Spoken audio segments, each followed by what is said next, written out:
It is with a heavy heart that I make this, but in honor of Hulk Hogan, I figured it was time to take a quick look at my my small but beloved wrestling figure collection. If you were a child in the 80s, you could not escape like the cultural impact of professional wrestling. Even if you hated it, you could not escape it. And as a fairly typical boy in the mid and late 80s, I was a huge fan of WWF, which has since become, I don't even know the acronyms, WWE. I don't follow it anymore, but when I was a child, these guys were the closest thing to real life superheroes. I was very big into the whole production, the whole theater of professional wrestling, and as such, I had a few of my favorite characters in toy form, almost all of which are here. These are all my childhood wrestling toys, with the exception of a few that I got like in bargain bins at toy fairs or something like that.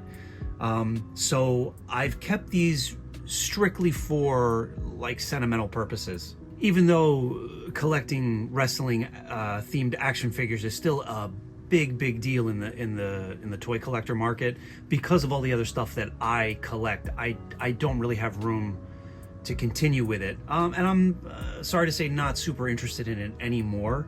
But these guys will be forever in my collection for as long as I'm collecting, because of how special they are to me, and all the memories attached to playing with these guys, like as a kid on the floors of living rooms and bedrooms. And I did have my favorites. Number one was of Hulk Hogan, of course.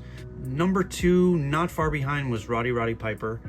I loved him. And number three was Jake the Snake Roberts. Everybody else is like a tier below that, but I love those three characters, which is why I had a couple of them then and have kept them now. But in particular, obviously, with the events of today, we'll just take a quick look at the just three Hulk Hogan figures that I have, but cherish.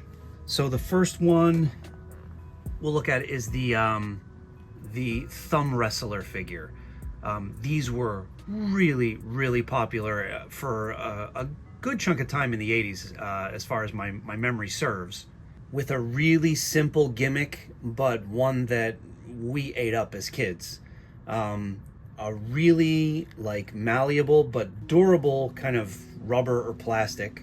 I almost never played with these guys the way they're supposed to, but you're supposed to just insert your thumb in the back and just battle them out on your thumbs. Ridiculous, but I guess even as far as that is concerned, that can be a lot of fun.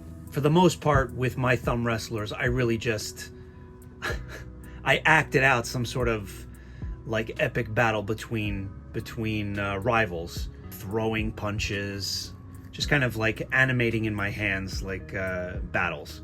But this is my Hulk Hogan thumb wrestler from when I was a kid, and my God, I still love this thing. Although I will say, collecting thumb wrestlers, collecting them and displaying them is a real pain in the ass, because obviously these guys don't stand. You need a very special stand to display these guys properly. The next one are these sort of like jumbo figures that were put out by LJN. LJN actually also had they also produced the thumb wrestler figures, but the jumbo figures are ones that I think are still fairly sought after by collectors. They were there was no articulation. It's just a big rubber figure with a lot of weight. These are heavy. If you were to wing this across the room and hit a friend, it would do some damage. So they all had sort of like a slight action pose, and they could stand, not very well, but you couldn't do much with them because of just that one stand that they were molded in.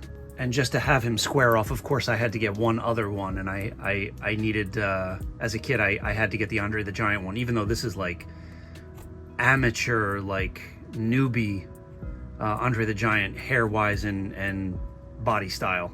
And last, and in my opinion also least, are the Hasbro released kind of action feature wrestling figures that they put out, I think in the early 90s, and they had tons of these characters. I have just Ultimate Warrior, Jake the Snake, with the snake missing, unfortunately. I lost her a long time ago. They all had their own sort of, well, somewhat exclusive gimmick, although these two figures have the same one, at least this version of Hulk Hogan. Jake the Snake had a spring-loaded punch, like this, like so. Both Hulk Hogan and Ultimate Warrior launched a guy that they're, you know, holding up over their head, body slamming. I had a few of these as a kid, more than anything because of peer pressure, and my friends started collecting them, so I feel like I needed to have them. But I was never crazy about them, and for the simple fact that, and I know this is funny, trying to put myself back in like the head of my 10, 11, 12-year-old self, but I didn't like how cartoony and kind of exaggerated these characters were in toy form. To me, that was kind of a strange disassociation because, like I said at the beginning of this, professional wrestlers back in the day were real-life people. Whether or not you completely bought into the storylines unfolding in the middle of the ring, they were real people. So to have toys that didn't reflect that seemed a little odd to me. Like, I really wanted action figures to be a little bit more realistic and lifelike. So these were never my favorite, but nonetheless, I had a few and got into collecting them a little bit when I was younger. Well, and as such, because I cherish basically everything from my youth, these still mean something to me. And of course, a huge part of all that nostalgia that I assign to wrestling figures from back in the day is thanks to this guy right here. To make wrestling what it was back in the 80s was like an entire team / army's effort. But Hulk Hogan has got to be one of the biggest, if not the biggest name, when you're talking about who's responsible for making professional wrestling what it is to us kids growing up in the 80s. And let me just say this, if I'm able to put aside, I don't know, the complexities and judgment and cynicism and learned behaviors that, you know, come with being an adult, and quite frankly, in my opinion, poison our perspective on things and make it tougher to experience joy sometimes, then I'd be able to say, or I am able to say, that Hulk Hogan meant a lot to me, just in terms of what he kind of strived to be for kids as a concept. I mean, he was an enormous presence and a source of inspiration and entertainment to kids. And on this sad day, this little video is kind of my act of bereavement, remembrance, and a symbolic thank you to the Hulkster. And if you're watching this video, then thank you, and be sure to eat your vitamins.